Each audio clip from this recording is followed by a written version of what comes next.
దేవుని పరిశుద్ధ నామానికి మహిమ కలుగును గాక. హోప్ ఫర్ టుడే వాక్య సందేశాలు మీ మధ్య పంచుకోవడానికి దేవుడు నాకు ఇచ్చిన ఈ ఆధిక్యతను బట్టి దేవునికి స్తోత్రాలు చెల్లిస్తున్నాను. అలాగే ఈ వాక్య సందేశాలు వింటున్న మీ అందరికీ ప్రేమపూర్వకమైన ఆహ్వానాన్ని తెలియజేస్తూ ఉన్నాను. ఈరోజు కీర్తన గ్రంథం 20వ కీర్తన 2వ వచనాన్ని చదువుకుందాం. పరిశుద్ధ స్థలంలో నుండి ఆయన నీకు సహాయం చేయనుగాక, సియోన్లో నుండి నిన్ను ఆదుకునుగాక. ఇది వాగ్దానపూర్వకమైన, ప్రోత్సాహకరమైన, దీవెనకరమైన మాటలు దావీదు తెలియజేస్తా ఉన్నాడు. దేవుడు సహాయం చేసే దేవుడు, మనం ఆదుకునే దేవుడని జ్ఞాపకం చేస్తూ ఉన్నాడు. ఎలాంటి పరిస్థితులు అయినప్పటికీ మన జీవితంలో ఆ పరిస్థితుల నుంచి లేవనెత్తే దేవుడు మన దేవుడు. మనకి సహాయం చేసే దేవుడు కొరతల్లో, మన లేమిలో, మన సమస్యల్లో, మన శోధనలో, మన అనారోగ్య పరిస్థితుల్లో, ప్రమాదకరమైనటువంటి పరిస్థితుల్లో,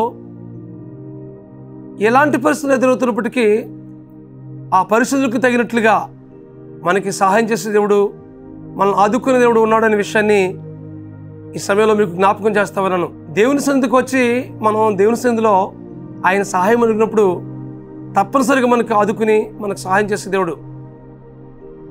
దేవుని వాక్యం మనం చూసినట్లయితే చాలా సందర్భాల్లో అలాంటి సంఘటనలు మనకు కనిపిస్తూ ఉంది. ఒక్కొక్క దినాన ఫిలిస్తీన్లు ఇశ్రాయేలు మీదకి యుద్ధానికి వచ్చినప్పుడు ఫిలిస్తీన్లు చాలా బలంగా ఇశ్రాయేలు మీద అణిచివేసి యుద్ధం చేసినప్పుడు ఇశ్రాయేలు ప్రజలు ఓటమికి గురవుతారు. సుమారు 4,000 మంది హతులైపోతారు. తద్వారా ఇశ్రాయేలు ప్రజలు ఎంతో వేదనకు, ఎంతో చింతకు గురవుతారు. ఆ తర్వాత మరొక పర్యాయం ఫిలిస్తీన్లు ఇశ్రాయేలు మీద దాడి చేసినప్పుడు ఈసారి 30,000 మంది కాల్బలం చనిపోతారు. తద్వారా ఎంతగానో వేదన గురవుతారు. అప్పుడు సమూయేలు ప్రవక్త వచ్చి, ఇదిగో మీరు దేవునికి విరోధంగా మన స్థితి మీ జీవితంలో ఉంది. అస్తోరోతు దేవతలు, బయలుదేవతలు, అన్ని దేవతలు మీ హృదయాల్లో చోటు చేసుకున్నాయి. వీటన్నిటి నుంచి మీరు విడుదల పొందితేనే కానీ మీరు జయం పొందరు. కాబట్టి మీరు పూర్ణ హృదయంతో దేవుణ్ణి మీరు అనుసరించినట్లయితే దేవుడు మీ జీవితంలో గొప్ప కార్యాలు చేస్తారనే విషయాన్ని సమూయేలు ప్రవక్త తెలియజేశాడు. సమూయేలు ప్రవక్త ఎప్పుడైతే తెలియజేశాడో ఇశ్రాయేలు ప్రజలందరూ కూడాను దేవుని మీద ఆధారపడి, దేవుని మీద మల్లుకొని పూర్ణ హృదయంతో దేవుని వైపు తిరిగినప్పుడు దేవుడు వారి పక్షంగా దేవుడు గొప్ప కార్యం చేస్తాడు. అప్పుడు సమూయేలు ప్రవక్త ఇశ్రాయేలు అందరి పక్షంగా ప్రార్థన చేసి, ఈసారి ఇశ్రాయేలు తరపు నుంచి ప్రభువా నువ్వు యుద్ధం చేయి ప్రభువా, ఈ యుద్ధంలో నువ్వు జయమేవు ప్రభువా అని దేవుని మీద సంపూర్ణంగా ఇశ్రాయేలు ప్రజలందరూ అనుకునేటట్లుగా సమూయేలు ప్రవక్త ఎంతగానో ప్రోత్సహిస్తున్నప్పుడు దాన్ని స్పందించి ఇశ్రాయేలు ప్రజలు దేవుని వైపు మలుకున్నప్పుడు దేవుడు ఒక గొప్ప కార్యం చేస్తాడు.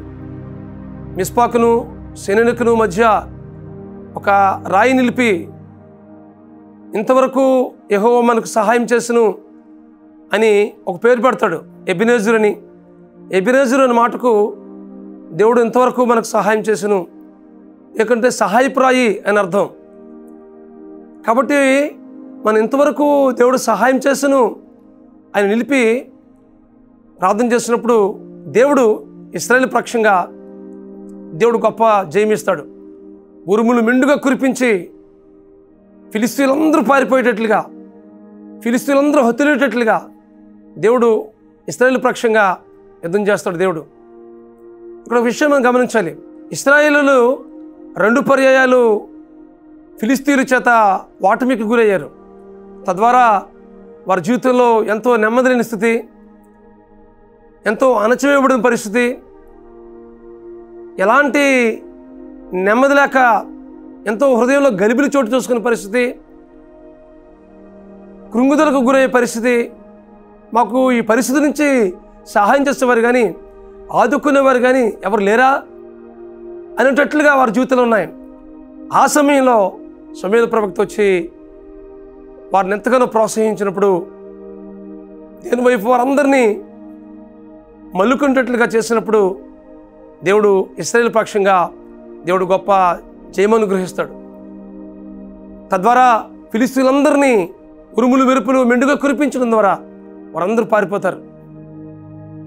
అంటే మన నిస్సహాయ స్థితిలో, మన కృంగుదలలో, మన నిరాశ నిస్పృహల్లో, ఎటు తోచనటువంటి పరిస్థితుల్లో దేవుడు మన జీవితంలో కలుగు చేసుకుంటే దేవుడు తప్పనిసరిగా కార్యం చేస్తాడు.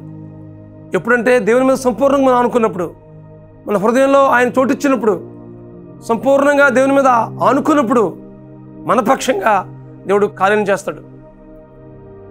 కాబట్టి ఈ వాక్యం ఉంటుంది మీ జీవితాల్లో. దీనికోసం మీరు వ్యాధికి గురవుతున్నారు, ఈ పరిస్థితి నుంచి నాకు ఆదుకునేవారు ఎవరు లేరా అని మీరు ఎదురు చూస్తున్నారా? మిమ్మల్ని ఆదుకునేవాడు, మీకు సహాయం చేసే దేవుడు ఉన్నాడనే విషయాన్ని ఈ సమయంలో మీకు జ్ఞాపకం చేస్తా ఉన్నాను. ఆనాడు ఫిలిస్తీయుల మీద ఇశ్రాయేలుకు జయమిచ్చినట్లుగానే మీ పరిస్థితి ఎలాంటిదైనప్పటికీ ఆ పరిస్థితి అంతటి మీద నీకు సహాయం చేసి నేను ఆదుకుని జయమిచ్చే దేవుడు నీకున్నాడనే విషయాన్ని మీకు జ్ఞాపకం చేస్తా ఉన్నాను. కాబట్టి ఈ వాక్యం ఉంటుంది మీ జీవితంలో. ఇదిగో ప్రభువా, నువ్వే నా సహాయం ప్రభువా, నువ్వు నాకు ఆదుకో ప్రభువా, నువ్వు తప్ప నాకు వేరే ఆశ్రయం లేదు ప్రభు అని దేవుని మీద మనం ఆడుకున్నట్లయితే ఈ పరిస్థితి నుంచి విడిపించి దేవుడు మీకు గొప్ప సహాయం చేసి మిమ్మల్ని ఆదుకుని ఆ పరిస్థితి నుంచి మీకు లేవనెత్తి మీ పక్షంగా జయమిచ్చి మీ హృదయంలో గొప్ప సమాధానాన్ని, గొప్ప సంతోషాన్ని ఇదేనా పోతున్నాడు. ఈ మాటలు మీ కొరకు దీవించిన గాక. ప్రార్థన చేసుకుందాం. బ్రహ్మస్వరూపుడా, మహాకృపగల మా తండ్రి, ఇదిగో ప్రభా, దావీదు రాసిన ఆ కీర్తన బట్టి మీకు స్తోత్రాలు చెల్లిస్తున్నాం ప్రభా. పరిశుద్ధ స్థలంలో నుండి నీకు సహాయం చేయను గాక, సీయోను నుండి నేను ఆదుకును గాకని ఇదిగో ప్రభా ఆ వాగ్దాన పూరితమైనటువంటి ఆ ప్రోత్సాహకరమైన మాటలు బట్టి మీకు స్తోత్రాలు చెల్లిస్తున్నాం ప్రభా. మా ప్రియుల జీవితాల్లో ఎలాంటి సహాయం కోసమైతే ఎదురు చూస్తున్నారో ఆ స్థితి నుంచి వారిని ఆదుకుని లేవనెత్తమని ప్రార్థిస్తున్నాను ప్రభా.